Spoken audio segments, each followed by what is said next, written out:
Shalom Ouvracha. Donc aujourd'hui, on va passer un petit peu plus à la partie halakha, les maaseh, sur le dîn de Arsanaï, le dîn de l'invité. Donc déjà pour commencer, la première source c'était le Pri Megadim dans le Mishbetzot Zahav. Il rapporte les paroles du Taz qui lui est possède la halakha comme le Trumat Hadeshen, donc Neged le Rachal, sur le sujet de savoir qu'un homme qui est marié et qui se fait inviter donc, pendant la période de Hanouka, effectivement, il n'a pas de chiyuv d'allumer la Hanoukia. Par contre, si jamais il le souhaite, eh bien, il pourrait allumer avec bracha chez l'hôte chez qui il se trouve, bien que sa femme va allumer pour lui. Et donc, il fait rentrer ça dans le din de Mehadrin. D'accord, le Rama, dans Tafresh Ain Zain, et Posek la halacha, donc dans le Seif Gimel, comme ce Trumat Hadeshen, ainsi que le Taz, ils montrent tous les deux dans ce sens du Trumat Hadeshen, que c'est possible d'être mévarer sur une Adlakat Ner Hanouka, même si on se fait acquitter par notre femme à la maison.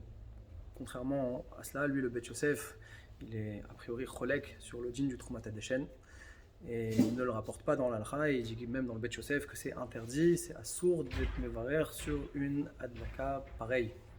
Maintenant, la question qui se pose, c'est pourquoi le Bet Yosef, d'après le Rachal, eh bien, refuse d'allumer avec bracha. Alors, le Mishbetzot Zahav rapporte trois tirotim.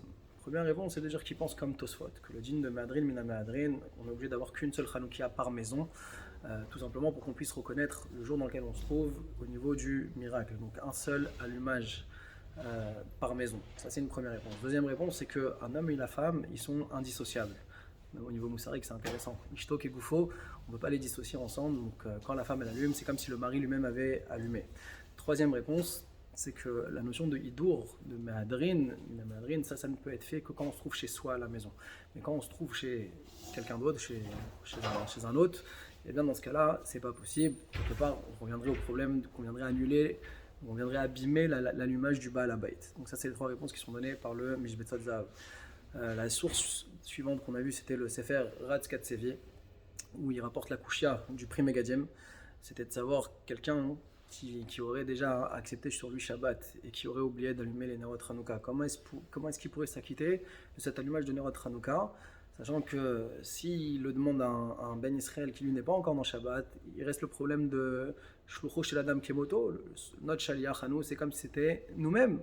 Et donc, ce qui est interdit de faire pour moi, c'est aussi interdit pour lui de le faire. Et donc, a priori, je suis bloqué, j'ai pas de possibilité de pouvoir faire l'allumage de la Hanoukia, même par quelqu'un qui n'a pas encore accepté Shabbat.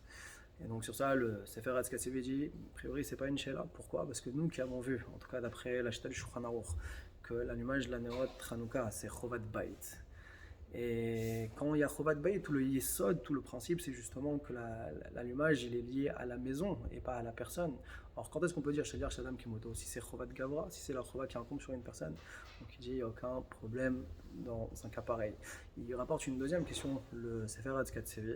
C'est une question qui est très fréquente, c'est si le mari travaille et rentre tard le soir, pendant Hanouka. Est-ce qu'il pourrait missionner sa femme d'être elle la représentante qui va allumer la bougie de Ner Hanouka Bismano? On sait qu'en Israël, 15 minutes déjà après le coucher du soleil, c'est l'heure excellente pour pouvoir allumer, donc, au tout début de la tombée de la nuit, pour allumer Nerot Hanouka. Est-ce qu'on pourrait missionner notre femme pour le faire, oui ou non? Alors, il ramène la réponse du Rav Yosef, qu'effectivement, il faudrait mieux qu'elle allume Bismano, comme ça on gagne la chita du Rambam. Qui dit qu'après la demi-heure, ça, ils sont déjà rentrés dans un Safek Bracha chez Natsricha. Il ramène aussi le Ben Ishraï, qui est possède que c'est préférable que ce soit la femme qui allume, en contradiction avec le Shevet Halevi, qui dit que ce qui ressort plus de la Sougia, c'est que non, c'est mieux que ce soit nous-mêmes qui allumons la Hanoukia par rapport au principe de Boy au terme de Shlucho, que c'est mieux de faire les mitzvot soi-même que de les faire par un intermédiaire, tant qu'on est dans le cadre de la mitzvah. Mais le Sefer Hatzavi conclut et dit que cette Sheila n'a pas lieu d'être, tout simplement. Pourquoi ? Parce que si on dit qu'encore une fois que la mitzvah incombe à la maison, si on dit que c'est la maison, il n'y a pas de din de shlichut, comme on a dit, le shlichut c'est que quand c'est une chova personnelle, et donc il dit que c'est évident qu'on priorisera que ce soit la femme qui allume les Nerot Hanouka en son temps, les Chatrila. Chazak Uborch.